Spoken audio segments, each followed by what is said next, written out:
அழிக்க பிறந்தவன் நான். என்னாலதான் இந்த உலகம் அழியணும். என்ன செய்ய?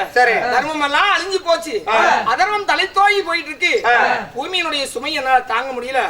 எப்படியாவது இந்த யுகத்தை நிவர்த்தி செய்து கொடுங்கள். ஏன்னா யுகம் 4, மறுபடியும் கலியுகம் பிறந்துருச்சு.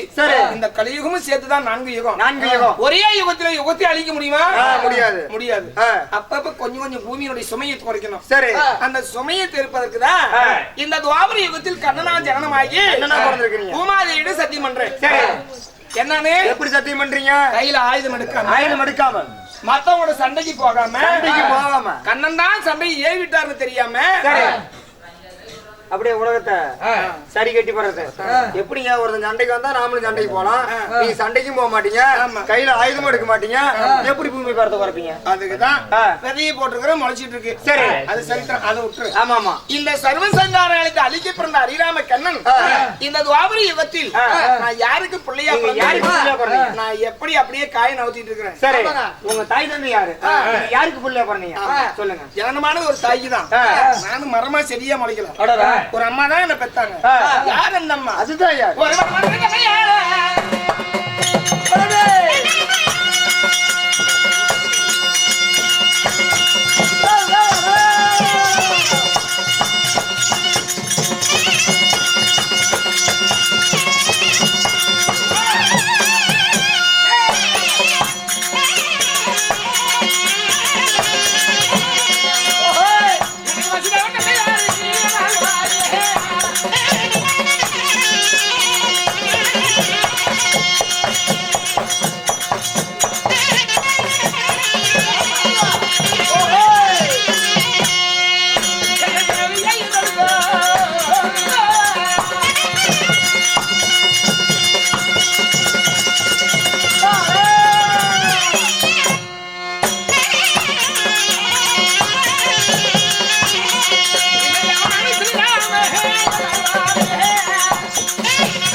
எங்க அப்பா வசுதேவ மன்னன், எங்க அம்மா தேவகி ரோகிணி.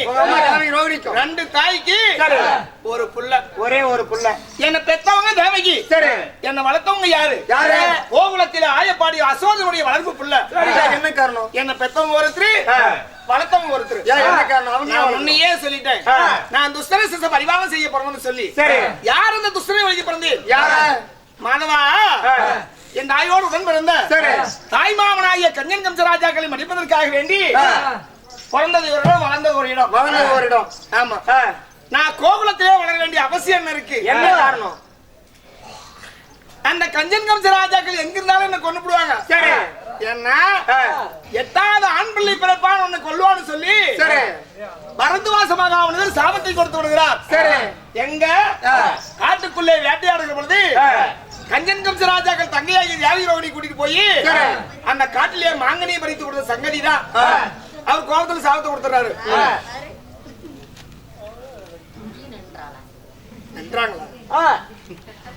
எலிப்போடு பனி அதிகமா ஊத்து தெரியல, கோயில் கட்டி படுத்திருக்காங்க, எப்படி பனி ஊத்தும்?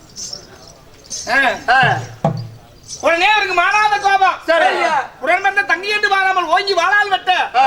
அப்ப எங்க அப்பா வசுதேவ மன்னன் தடுத்து, அட ஏப்பா கொல்ற, புள்ள பிறந்தா தானே உன்னை கொல்லுவாங்க, அப்படியே புள்ள பிறந்தாலும் கொண்டாந்து கொடுத்துறேன், என் பிள்ளை நீ கொண்டுபிடி, என் பொண்டாட்டியை விடுன்னு சொல்லி உயிர் பிச்சை கேட்கிறார் வசுதேவ மன்னன். மனமறிய கஞ்சன் கம்சராஜாக்கள் சிறையில போட்டுறாங்க. 7 பெண் குழந்தை, 8வது ஆண் குழந்தை. ஏன் நாங்க வச்சுதான் விடுவானா? விடுவாங்களா? இவன் 8வது பிள்ளை ஆண் பிள்ளைன்னு சொல்லிட்டு தெரிஞ்சா நம்மள விடுவானா?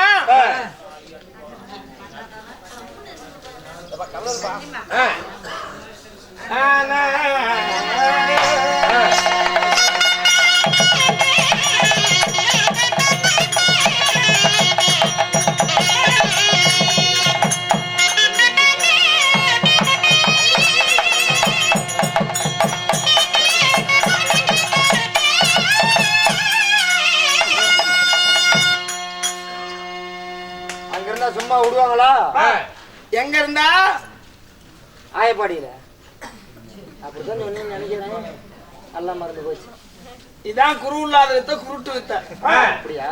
ஆமா, குருவிட்ட படிச்சு பாரு, அந்த வித்தை மறக்கவே மறக்காது. அப்படியே உனக்கு என்ன சொல்லி கொடுத்தா இந்த ஞாபகத்தை நாங்க செத்தோம். ஒண்ணும் இல்லாதப்பவே இவ்வளவு பெரிய அவஸ்தை. என்ன நீ எல்லாம் தெரிஞ்சிருந்தீங்கன்னா ஐயோ ஐயோ நீ சொல்லக்கூடாது, நாங்க தான் சொல்லணும். நான் எங்க பிறந்தேன்? நீ போறது உனக்கு தான் தெரியும். நான் சத்தியமா அந்த இடத்துக்கு வரல. நானுமே அங்க இல்ல. ஆமா, அப்புறம் எப்படி பிறந்த? அதுதான் விந்தை. பிறந்த உடனே குழந்தை பேசுகிறது. நெய் சிலுக்கிறார் வசுதேவ மன்னன். என்னை கொண்டு போய் ஆயப்பாடியில விட்டுட்டு ஆதிபராசக்தி பெண் குழந்தை ஜனனமாக இருக்கிறார். கொண்டு வந்த கஞ்சன் கம்ச ராஜாக்களிடம் கொடுத்து விடு. எவ்வளவு பெரிய பிரச்சனை. அப்படியே திகைத்து நிற்கிறார் வசுதேவ மன்னன்.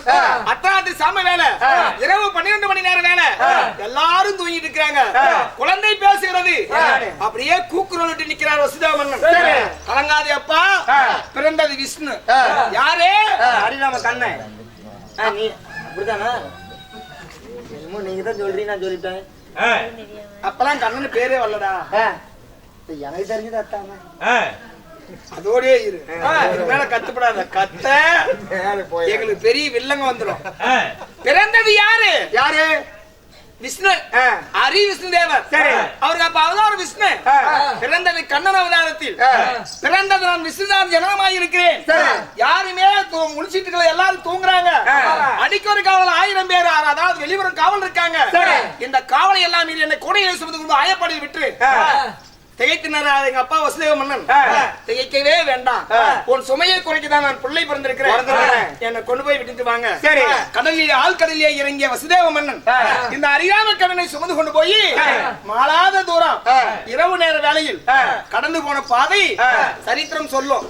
கொண்டு போய் என்ன ஆயப்பாடியில் விட்டுட்டு அங்க இருந்து கொண்டு வந்து பராசக்தியை கஞ்சன்சராஜாவிடம் கொடுத்து விடுகிறார். சரி, அப்படி நான் ஆயப்பாடியில் இருந்து என்ன கொல்ல மாட்டானா? கொல்ல மாட்டாங்களா? என்ன கொல்ல மாட்டான். அது எப்படிங்க? அங்க வர மாட்டான். என்னாச்சு? கேச்சு நடக்குதா? ஆயப்பாடி மட்டும் வர மாட்டான். ஆமா, பங்காளி போலீஸ் சண்டை. ஒரு வரப்ப வெட்டி விட்டாங்க. அது சீல் சட்டத்துல போய் சுப்ரீம் கோர்ட்ல இருக்கு. அதனால அது நியாயம். ஏன் வர மாட்டாங்க அப்படி கேட்கணும். ஏன் ஆயப்பாடிக்கு போக மாட்டான்? அங்க இருக்கிறவங்க ஆடு மாடு மேய்க்கிறவங்க. ஆடு மாடு யாதவர்கள். அப்படின்னா யாரு? ஆடு மாடு மேய்க்கிறீங்க. ஆமா, அவங்களுக்கு என்ன வேலை? சரி, என்ன வேலை? உங்களுக்கு என்ன கால் விட்டு சொல்லுங்க. யாதவருக்கு என்ன வேலை? அவங்களுக்கு என்ன அந்த பால் கழி பேசுறது? அதேதான், ஆடு மாடு மேய்க்கிற வேலை. அவங்க வருஷம் ஒரு தரம் வர்ண பகவானை துதி செய்வாங்க. மழை பெய்யறாரு அவரு. ஆமா, ஆடு மாட்டுக்கெல்லாம் தண்ணி இருக்கணும். எங்க பசு மாடு இல்லாம பசியார பிள்ளை இருந்தணும். எங்க கோகுலமே குலவழங்கி போகணும் அப்படின்னு சொல்லி இப்படி நம்ம வருஷம் ஒரு தரம் மாரியம்மன் அம்மனுக்கு விழா நடத்துவது போல் அன்னைக்கு வர்ண பகவானுக்கு விழா நடத்தினாங்க. அந்த விழாவில இந்திர பகவான் வருஷம் ஒரு தரம் வந்து கலந்துக்குவாரு. கீழே வராரு. ஆமா, உண்மையிலே இன்னமும் ஒரு சில இடங்கள, அதாவது அது நம்ம சொல்லக்கூடாது, பீகார்ல இது நடந்துட்டு இருக்கு இன்னமும். அவர் அன்னைக்கு என்ன பண்ணுவாரு? பட்டத்து வெள்ளையானை மீது ஏறி அந்த யாதவர் செய்யக்கூடிய பூசையில கோகுலத்திலே கலந்து கொள்வது வரலாறு இன்னமும். அன்னைக்கு ஒரு நாளைக்கு அவர் வருவாரு தேவேந்திரன். ஆமா, சரி. அப்ப இந்த கஞ்சன் கம்சராஜா உலகத்தையே ஆட்டி படைக்கக்கூடிய அசுராதிகளுக்கு என்ன தெரியும்? இவங்களுக்கு மாளாத கோபம். இவன் அங்க இருந்து இங்க வந்து பூசி ஏத்துக்குவான். நாம உள்ளூர்ல இருக்கிறோம், நான் சும்மா இருக்க வாடா அப்படின்னு சொல்லி இந்த கஞ்சன் கம்சராஜாக்கள் என்ன பண்றாங்க? தேவேந்திரனுடைய பட்டத்தை வெள்ளையானை வாழ புடிச்சு அப்படி கரகரன்னு சுத்தி மறுபடியும் தேவலோகத்தை தூக்கி போட்டுறாங்க. அண்ணலுமே வீசிடுறாங்க. இந்திரனுடைய வெள்ளையானை வீசி எறிஞ்சவங்களுக்கு எவ்வளவு பலம் இருக்கும். அந்த கஞ்சன் கம்சராஜா தான் எங்க மாமா. அவங்க தான் உங்க மாமா. வானிலே வீசி அடித்த உடனே இந்திரனுக்கு மாறாத கோபம். யாரோ ஒருத்தன் பூசி கொடுக்குறான், அதனால கலந்துக்கு நான் போறேன். இவனுக்கு ஏன்டா இவனுக்கு எரிச்சல் சொல்லி கோபத்தால் சாபத்தை கொடுத்து விடுகிறார். அடே கஞ்சா, என்னை இந்திரன் என்று பாராமல் என்ன வானிலை வீசி அடிச்சிட்ட. அடுத்த வருஷம் நீ வந்தீனா உன் தலை 1000 சுக்கா வெடிக்கும்னு சொல்லி இந்திர பகவான் அவருக்கு சாபத்தை கொடுத்து விடுகிறார். அதனாலதான் அவங்க கோகுலத்துக்கு அவங்க வரமாட்டாங்க. வரமாட்டாங்க. ஆமா சரி. இதை அறிந்தன்னா என்ன கொண்டு போய் ஆயப்பாடியில் விட்டு அவன் வரமாட்டான். நான் எனக்கு 5 வயசு ஆகட்டும் உங்க கஷ்டத்தை நிவர்த்தி செய்யணும்னு சொல்லி குழந்தை பருவத்திலே தாயினுடைய வளர்ப்பு இல்லாமல் அந்த தேவையினுடைய முகம் தெரியாமல் என்ன கொண்டு போய் அசோதமன வீட்டுல விட்டு என்ன அங்கதான் வளர்த்தாங்க. அங்கதான் வளர்த்தனாங்க. ஆமா சரி. 5 வயசுல கம்சனை கொன்று 5 வயசுலயே அழிக்கு பிறந்தவன் கண்ணன் அல்லவா? துஷ்டரச பரிவாரம் செய்ய பிறந்து விட்டு அப்ப நடந்த நிகழ்வுதான் மானிய பெண்டானான் நக்கனான் புடுங்கனா இதெல்லாம் அந்த கோவிலுடைய வீட்டிலே விளையாடி கொண்டிருந்த பருவத்தில் குழந்தை பருவத்தில் இட்ட பெயர் கோபத்தால் குழந்தை பருவத்துல குழந்தை என்னப்பா பண்ணு பசி எடுத்தா அது வீடு தெரியுமா அம்மா தெரியுமா மாற்றான் தெரியுமா? யாருமே தெரியாது. குழந்தைக்கு பசிக்கு என்ன வேணும்? பால் வேணும். அந்த பால் எங்க இருக்கு? கோகுலத்திலே யாதவ பெண்கள் வீட்டுல எல்லா வீட்லயும் இருக்கு. போய் பார்த்தா தயிர் இருக்கும் வெண்ணெய் இருக்கும் மோர் இருக்கும். எந்த வீடா இருந்தானே பசி நேரத்திலே அண்ணாவாகிய பலராமரோடு உள்ளே நுழைந்து பானையை உருட்ட போது பாண்டமானதவரை கீழே விழுந்து விட கையில எடுத்தா மண்ணாயிருந்து சொல்லி அந்த வெண்ணெயை குமிந்து நாவால் நக்கி என்ன பார்த்த கோவிலா அப்படியே வெண்ணைய உண்ட வாயா மாத்திட்டாங்க. உண்ட வாயாங்கிறத வேற மாதிரி அவங்களும் அன்னைக்கு அத்தான் சொன்னாங்க. அது அப்படி பெருமையா நாங்க வச்சுக்கிட்டோம். உண்ட வாயா இது நடந்த வரலாறு. இதெல்லாம் குழந்தை பருவத்தில். அதனால மாதவா கோகுலத்திலே கண்ணன் ஜனனமாகி விட்டான். எனக்கு 8 பட்டேஸ்வரி 80,000 கோபேஸ்வரிகள். ஓ 8 பட்டேஸ்வரி 80,000 கோபேஸ்வரிங்க. 8 பேர் சொந்தம் 80,000 பேர் சும்மா டெம்பரவரி நீ சொல்லக்கூடாது. நீ சொல்லிவிடு. அப்ப சொந்த பொண்டாட்டி யாரு? பாமா ருக்மணி. ஓ இது 2 பின்னாடி பரண்ட உலகம் பின்னாடி இல்ல முன்னாடியே சைடுல வச்சிருக்கிற. சைடுல நான் அல்ல இல்லையா பொண்டாட்டியாக விட்டுறியா? பக்கத்தான் தான் வச்சிருக்க முடியும். கணவன் மனைவி முன்னாடி விட்டு அழகு பாக்குறோம்டா புருஷன். சில பேருக்கு புரியாது. முன்ன போற நீ பின்னாடி வாம்பாங்க. அது வல்ல மனைவியை முன்னே விட்டு கணவன் பின்னே போகணும். அதுக்கு என்னத்துக்கு கேட்கணும்? என்ன காரணம்? அழகுக்கு மட்டுமல்ல சிரிக்க கூடாது. நம்ம கொண்டாடி கூடியா அடுத்த முன்னாடி கூடியா?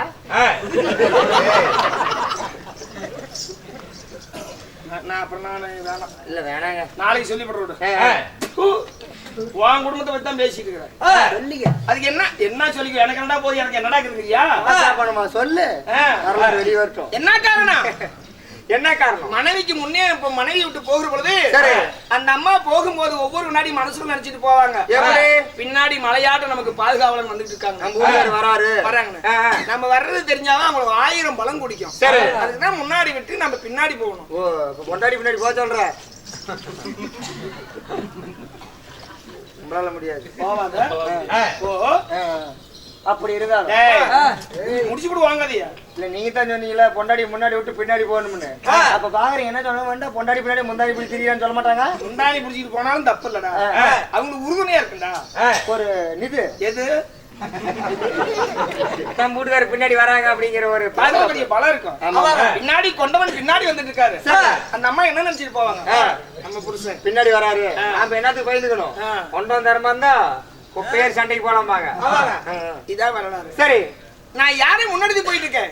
யாரு பின்னாடி போறப்ப? பாமா ருக்மணி பின்னாடி. பின்னாடி. பரவாயில்ல. எனக்கு 8 பட்டேஸ்வரி 80,000 கோபேஸ்வரிங்க. ஆமா இத்தனை வச்சு சமாளிச்சு போடுற சாமிப்பா கடவுளுப்பா. ஆமாப்பா ஆமாப்பா. அப்புறம் நீ நோண்டீங்கன்னா நான் வேற ஏதாவது பேச மாதிரி இல்லங்க. 80,000 பேர் இருக்காங்கடா. எத்தனை பேத்தி 8 பட்டேஸ்வரி இருக்காங்க. சரி பாமா ருக்மணி இருக்காங்க. எல்லாருமே இருக்கிறாங்க. இருந்தாலும் இன்னைக்கு உங்களுக்கு என்ன வேலை? இதனால சந்தேகம் கேக்குறியா? இல்ல சந்தேகம் இல்ல. இத்தனை கொண்டாடி எப்படி வச்சு சமாளிக்கிறீங்க? அதுதான் மாயவனுடைய மகிமை. அதுக்கு ஏதாவது கதை வேணுமா? நீ என்னடா சந்தேகப்பட்ட? உலகத்தை ஒரே நொடியில் சுத்தக்கூடிய நாதன் கூட சந்தேகப்பட்டான். எப்படி? என்னடா தாத்தா 80,000 கொண்டாடி வச்சிருக்கிறானே இது சாத்தியமாகுமா என்று அலைகளிலே பள்ளி கொண்ட அறியாமை எம்பெருமான் ஆதிலட்சுமி மேல மடி மேல படுத்துட்டு இருக்கிறேன். மாலான்னு உள்ள வந்துடுறான். இவங்க எந்திரிச்சு ருக்மணியோடு உள்ள பூந்துடுறாங்க. சரி, இவனுக்கு கோபம்.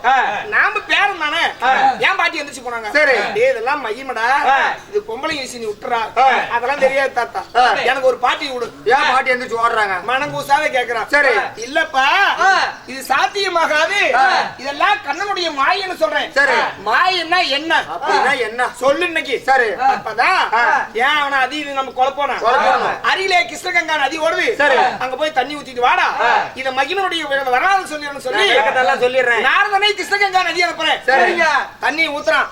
அப்படியே ரம்பை ஊர்வசி விட அழகு படைத்த மங்கையாய் விடுகிறான் நாரதன். நாரதன் நல்லா அழகு. சரி, அங்க இருந்து மறுபடியும் சங்குதுவாரி வருகிறான். கண்ணன் நான் சும்மா இருப்பா, 8 பட்டேஸ்வரி மறந்துட்டேன், மாமா ருக்மிணி மறந்துட்டேன், 80,000 கோவிலையும் மறந்துட்டேன், இவனோடு சேர்ந்து விடுகிறேன். நாரதனோட. சரி, அடுத்த வினாடியா 20 ஆண் குழந்தை. 20 என்ன 20 குழந்தை அம்மால அப்படி சுத்தினா எப்படி இருக்கும்? குட்டி 2 குட்டி போட நாய் படாத பாடு படுது. அதே கதை தான். 20 குழந்தைய தாயை சுற்றி சுற்றி வர. சரி, இவனுக்கு ஒண்ணுமே புரியல. என்ன போய் பண்ணுவ? 20 குழந்தைய தூக்கிட்டு எங்க போறான்? எங்க? அதான் கைலாசநாதன் போகிறான். பரமேஸ்வரன் போறாரு. அவரு கஞ்சா மயக்கத்துல அவரும் சேர்ந்துட்டாரு. 20 ஆண் குழந்தை. அவருக்கு 20 40 ஆண் குழந்தை. சரி, என்னால நடுத்தருவுல அப்படி நடந்து போயிட்டோம்னு சொல்லி மாலா கண்ணீர் விட்டு அவங்க அப்பன் பிரம்மா கிட்ட போறான். நம்ம பிள்ளைன்னு தெரியாம. சரி, அப்புறம் அவருக்கு எத்தனை? 20, மொத்தம் 60 ஆண் குழந்தை. 60ஐயும் கூட்டிக்கிட்டு மறுபடியும் எங்க வரான்? சங்குதுவாரையே தான் வரான். நீ வாங்கிட்டியா? 60 குழந்தைய ஒரு தாய் வச்சுக்கிட்டா எப்படி இருக்கும்? சமாளிக்க முடியுமா? கண்ணீர் விட்டு கம்பளையுமா, ஐயோ மாதவா மதுசூதனா தெரியாம கேட்டுவிட்டேன், இதுக்கு ஏதாவது விடிவுகாலம் செய்யுங்க. வழி இல்லையா? இது தாண்டாபா மகிமை. உலகம் என்பது பறந்தது. ஒரு சுமையை தூக்கலாம்னு நினைச்சோம்னா மறு சுமை எப்படி வரும்னு யாரும் நினைக்கிறது இல்ல. என் முன்னாடி மேல நீ ஆசை வச்ச, ஒரு பெஞ்சாதி மேல ஆசை வச்சா எவ்வளவு பெரிய பிரச்சனை தெரிஞ்சுக்கிட்டு இல்ல. இது தாண்டா மாய. சரி, போய் ஒழுக்கமா போய் சேர்ந்துக்கன்னு சொல்லி அப்புறம் இந்த குழந்தை கையோ 60 குழந்தைங்க. அது என்னாச்சு? அது தேவனுடைய குழந்தை அல்லவா? அது வீணாக கூடாது. சரி, இன்னைக்கு கலியுகத்துல இருக்கிற 60 ஆண்டு காலம். 60 ஆண்டு காலம் யுவ தாதுன்னு சொல்லி இன்னைக்கு தமிழ் வருடம் இருக்க. அந்த 60 குழந்தையும் நாரதருக்கும் தேவருக்கும் பிறந்த குழந்தை. தமிழோட 60 வருடம். சரிங்க, உனக்கு வேற ஏதாவது சந்தேகம்? இதுக்கு மேல நான் ஏதாவது கேட்பேன்? கேட்க மாட்டேன். பரவாயில்ல. பொண்டாட்டி இங்க நான் பாக்கல, இன்னும் வரல. எங்க முன்னாடி விட்டு நீ பின்னாடி வர வேண்டியதானே? நான் தூங்கிட்டேன். கொண்டாடி தூங்கி இருக்குன்னு நினைக்கிறேன். அவ தூங்கி முன்னாடி வந்துட்டா. எங்கயோ குப்பை மேட்ல தொலைட்டுப்பா. நாய கூப்பிடுறா. ஓ முன்னாடி வா. நான் வருவாங்கடா. கூப்பிட்டேன். அவ யாருன்னு தெரியுமா? ஆதிலட்சுமி. வாடினா வரமாட்டா, வாடினாலும் வரமாட்டா, நீ போடினாலும் போக மாட்டா, மனசு வந்து வந்துட்டாலும் போக மாட்டா. அதான் உலகம். ஓ, அதுக்கும் ஒரு பழமொழியா? வா என்றால் வருவாள் ஒருத்தி, வர வேணாம்னாலும் வந்துருவா ஒருத்தி. அதான் என் 2 பொண்டாட்டி. 2 பொண்டாட்டியுமே? ஆமா. ஒருத்தி வந்துருவா, ஒருத்தி வரமாட்டா. எந்த பொண்டாட்டி வருவா, எந்த பொண்டாட்டி வரமாட்டா? வா என்றால் வரமாட்டா ஒருத்தி, அவள் தான் ஆதிலட்சுமி. சரி, எனக்கு நீ வரவே வேணாலும் வந்துருவா ஒருத்தி. சரியான டைமுக்கு வந்துருவா. கரெக்டான டைமுக்கு. அதான் மூதேவி. ஒரு நிமிஷம். அட மூதேவியா? 2 பொண்டாட்டி. இல்ல வேணாம் வேணாம். இன்னும் கொஞ்சம் சீதேவி முகத்துல முடி முளைச்சுக்குவேன். ஏ வாடி, 6 பொண்டாட்டி வாடிங்க. அம்மா வாங்க. அம்மா அம்மா மின்னல்.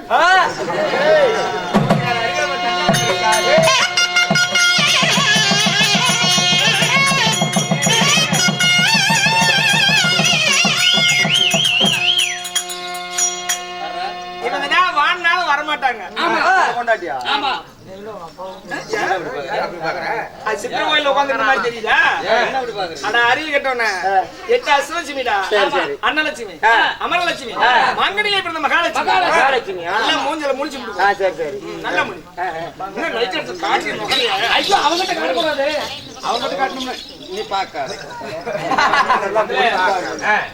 சரி சரி.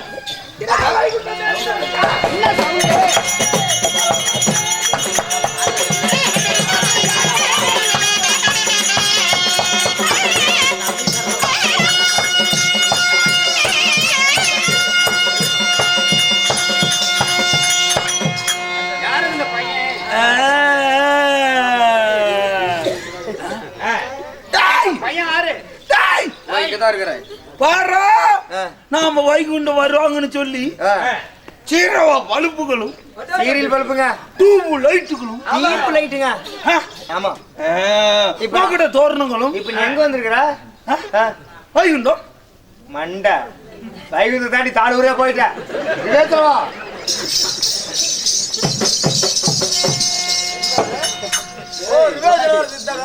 இங்க இருக்கிறேன் என்னடா முன்னாடி வாடா நான் வந்து என்ன பண்றது வைகுந்த வந்துட்டுமா தோல்கடிக்கு வந்துருக்கேன்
அவரோட பைத்தியக்காரன் வந்திருக்கான் நீ ஒரு தேவரு அவனை போய் முன்னாடி நம்ம பெரிய தேவரு